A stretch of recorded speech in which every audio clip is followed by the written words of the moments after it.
A call to Europe level. Tēnā koe, Mr. Speaker, kia ora tātou katoa te whare. Ka mihi rā ki a tātou i a tātou wānanga nei I tēnei o ngā pire pāna ki te Waipiro. Mr. Speaker, I'm pleased to take a short call on behalf of the Māori Party to raise a couple of issues in this final reading of the Alcohol Reform Bill. I listened to the member Charles Chauvel and his mention of Doug Selman. I too want to acknowledge the work, the background work that he did with the Māori Party in providing us some solid information and statistics that were helpful, certainly to the SOPs that I presented to the House as well. Mr. Speaker, up until this point in time, we have supported pretty much the general passage of this bill. It's been a wide-ranging bill covering off a fairly substantive change to some legislation to do with alcohol, and that's been pleasing because it's opened the door up to the big discussion. We supported along the way because we believe that we must that we did gain some concessions to the Māori Party and also to, I suppose, as I say, allow that debate to happen. But we really do believe that we must focus on the long-term outlook, the intergenerational shift that will ensure that we reduce alcohol-related harm right across the whānau. Mr. Speaker, we advocated for significant investment in the sector targeted at alcohol treatment services, and we were pleased that the government moved in this way with a $10 million announcement. We also had we supported the proposal for a cross-agency advertising and sponsorship review as recommended by the Law Commission. We are particularly supportive of the Law Commission's advice that alcohol advertising and sponsorship could be addressed by limiting product information to a sort of a plain packed format, pretty much like what the Honourable Tariana Turia has done in terms of addressing issues about tobacco prevention, tobacco and health-related issues on that. We are, however, disappointed that we haven't gone far enough. And in that regard, we say we haven't gone far enough because we've attempted through the Māori Party to look at what we've termed social hazards. One to do with alcohol, of course, the other to do with tobacco, and the other one was to do with gambling. The Honourable Tariana Turia has certainly looked at the whole issue of tobacco, and the plain packaging is coming our way, I hope, in the near future. The gambling legislation is under my name as a private member's bill, and we're hoping to have some major changes with respect to the legislation on that. And of course, here we are talking about the alcohol reforms.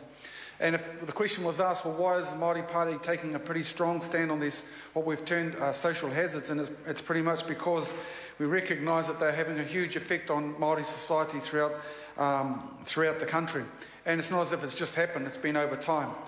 For those who didn't know, Māori society is one of the few societies where the history prior to the arrival of the settler group was that we were basically free of alcohol. Indeed, the term that is used for alcohol now is waipiro, which is basically stinking water. And while people do get off on a bit of alcohol now and again, the effects have been pretty traumatic and manifest themselves in all sorts of ways that have been debated in the chamber as we've gone through this whole bill. Mr. Speaker, we are disappointed that the local alcohol plans remain voluntary. The liberalisation of alcohol sales, opening up supermarket sales, extending opening hours, reducing the minimum purchase age to 18, increased numbers and increased density of outlets have all pretty much compounded the problem. So we tended to put our energies into tabling various amendments that included the following. Make the proximity to a school a criterion for determining liquor licences, adding Māori representation to local committees, namely being the local committees to be expanded out by one person to accommodate mana whenua representation. We wanted to limit the visibility of our advertising in grocery stores and grocery shops so that they're not visible in the store, but they are able to be sold. We talked about eliminating advertising and sponsorship of alcohol except inside on licensed premises, bars, etc. A sinking lid policy on off-licensed retailers and liquor stores within territorial authorities. Basically, the replacement of existing stores is the only exception, and only if there is not another liquor store within 5 k's of that store. Trading hours, we talked about changing to 10 a.m. to 10 p.m. for off-site, 10 a.m. to 3 a.m. for on-site premises with a one-way door restriction period between 1 a.m. and 3 a.m. and minimum price per unit of alcohol sold, which will be set by the Ministry of Health.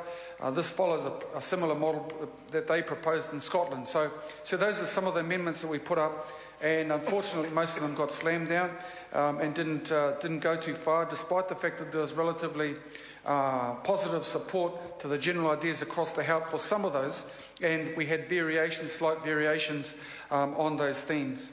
So the bill could have gone a little further, and we're voting against it at this third reading because we think we could have done much better. The bigger picture of alcohol harm, sir, we need to start thinking about it's not just about what we drink, it's it's about how we drink, it's about who we drink with, and we need to take the communities with us. In closing, Mr. Speaker, one of the recommendations from He Te Kura, A History of Māori Addiction Treatment, tells us that there are 3 specific aspects to how we can work together to reduce and prevent alcohol-related harm. They are, sir, to build and strengthen, maintain links with whānau hapu iwi and the community and the sector around the country. Secondly, explicitly foster a collective whānau approach in the Māori addiction treatment sector and workforce. And finally, work more as a unified and collective sector to achieve whānau ora for Māori with addiction-related issues and problems. Now, if we were able to move in that direction to deal with some of the issues that we clearly have to address in terms of alcohol, the Māori Party would have been far more positive about giving support to this bill.